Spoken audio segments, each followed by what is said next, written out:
Okay, hello again. So we are jumping straight back in where we left off in the last video, where we placed all the bones, and we're now going to look at how to skin the bones and the mesh together, and also how weight painting works.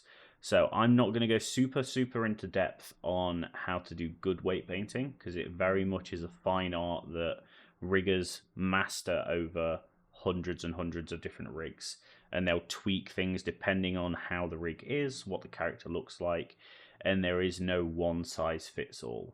But there are a lot of good guidelines that you can find out there. So we'll jump straight into it. So now if we select our bones, we want to select everything. So if we click on the root bone, we'll see that everything gets selected. And then we're just going to hold shift and click on the mesh as well. So we need both the bones and the mesh selected. And then if we go up to the top to skin and just hit bind skin, it'll look like nothing's happened other than the mesh has been deselected. But if we click off the mesh or click off the bones, we'll see everything sort of turn into rainbow colors.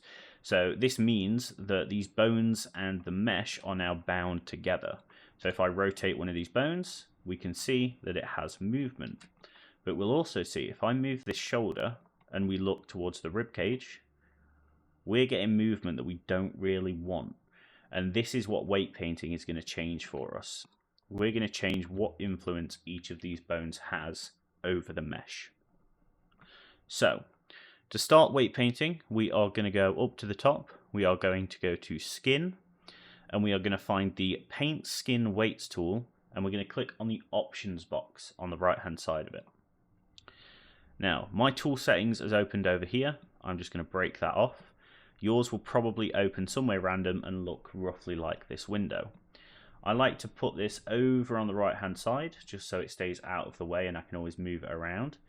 And this is going to be where we select our bones, where we change the weights, and where we start to edit our settings as well. So the first thing we need to do is click on our base mesh, and we will see everything turns black and white. And on the right hand side in those tool settings, that empty box is now populated with all of the different joints that we named earlier. And this is why it's important to have a good naming convention for all of your joints that stays consistent and is very obvious as to what things are. So if I wanted to paint some weights on the left elbow, I can very quickly select the left elbow and I can change whatever I want in here. Now, as for how things look and how things are laid out, so we can see things are black and white, and as we select on different joints, it changes where on the mesh is white and where is black. So this is the visual representation of the weights or the influence on our mesh. So if we look at the shoulder, the left shoulder, we can see everything that is white or grey. That means there is influence, and that area is going to move when our shoulder joint moves. So we need to basically correct this, as the software, when it guesses, usually gets it quite wrong, and it just goes off a general area around the joint. So we've got a brush that we can change things with. Currently this brush is quite small, this little red circle. So I want to make it bigger. So to make the brush bigger, we're going to hold B on the keyboard, and then we can click and drag. So click and drag to the right, it goes bigger, and left, it goes smaller. So I think this is probably a good size for our brush. Now, if I just start painting, things are going to go white, and that's not necessarily what we want. So I'll undo that. And if we come over to that tool settings box again, we should see we've got different modes, we've got paint operations, different brushes, but then under that we've got value. So value is currently set to 1. A value of 1 is represented with white, and it means you will have 100% influence over this area. Now I want to get rid of the influence, so I'm going to change that value down to 0. And if I now paint, we can see it turns black, and it removes that influence. So I'm just going to start to go around and just paint some of this influence that I don't want away. Now you will notice sometimes if you start painting in the middle of a face, nothing will happen. We have to paint on the vertices. So the data for weights is stored inside the vertex data, which is the vertice. and it basically means that if we wanted to paint some weights, we are going to have to do it on the vertices rather than in the faces. So this is where weight painting can get very different depending on the mesh and the character that you're working on. If you're working on a very, very high poly character that's super detailed, something for TV and film and VFX maybe, there are going to be a lot of vertices, so the weight painting is going to have a much, much higher resolution than this sort of low poly character that we're currently working on. So I'm going to say that's okay for now. It's not perfect by any means, but it is good enough for me. Cool. So now that the left shoulder, I'm happy with it, I'm going to click on this little padlock just to the left of it in the tool settings. This means that once it goes gold, we are not overwriting the weights.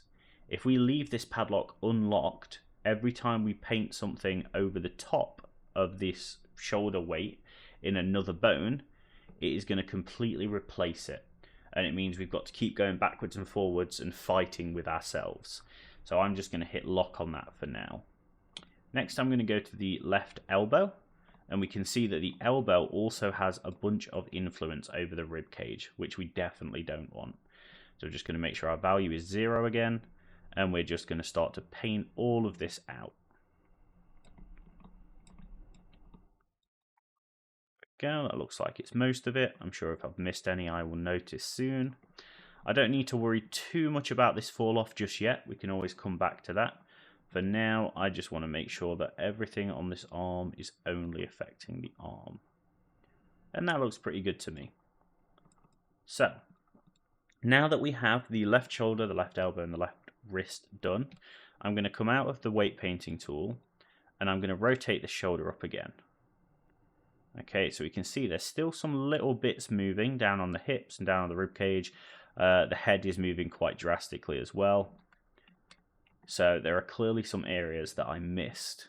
And if we bend the elbow, we can see the elbow is having a little bit of effect on the rib cage too. So we're going to go back into these tools, and we're going to look at a different type of display for the weights. So we use black and white, but you can also use a color ramp. So if we go down to geometry color and tick the color ramp button, we can see everything turns blue, green, yellow, and red, and then white, depending on how much influence it has. So I'm going to go back to the left shoulder, and now I can see all of this blue that currently was a very, very faint grey. So we're going to go back and we're going to paint a value of 0 over anywhere that we have this blue and try our best to get rid of it as much as we can. Sometimes it's not going to work perfectly. Weight painting can be a very, very temperamental process, but you will sort of pick it up and get on more with it the more you do it. So just going to keep going through, trying to get rid of it.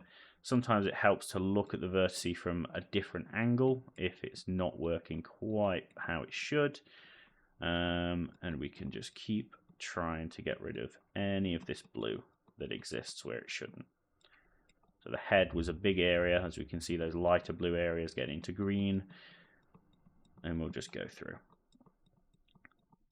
So I'm going to say, just for now, just for the video's sake, this is good enough for me. I don't need to make you watch me get rid of all of this temperamental blue, but when you are doing your own rigs, that is something you're going to want to do. So I'm going to lock that shoulder off again, and we're going to go to the elbow, and then we can start to see some of these lighter areas again. So anywhere that it's got lighter blue, it's going to have a lot more influence than it should. So we're just going to take some of it away. Again, I'm not going to make you watch me doing all of this. We're just going to do this as a quick and dirty example. Okay, so that's good enough for now. And then the wrist doesn't have anything overlapping anyway. So now if we come back out, we go to that shoulder, start to rotate, we can see it's only really affecting the shoulder. The elbow is only really affecting the elbow, and the wrist should only really be affecting the wrist. Perfect. Now, you will want to change the fall out, or the fall off, sorry, sometimes. So if we look at the shoulder, we do have a lot of influence down here, which we may want to attribute to the elbow instead. I'm going to just turn this black and white again, because that's what I prefer. So you can see that a lot of this weight is sort of spreading up to the top of the arm, but maybe we just want that to be left controlled by the shoulder joint. So we can always come and remove some of this down here. There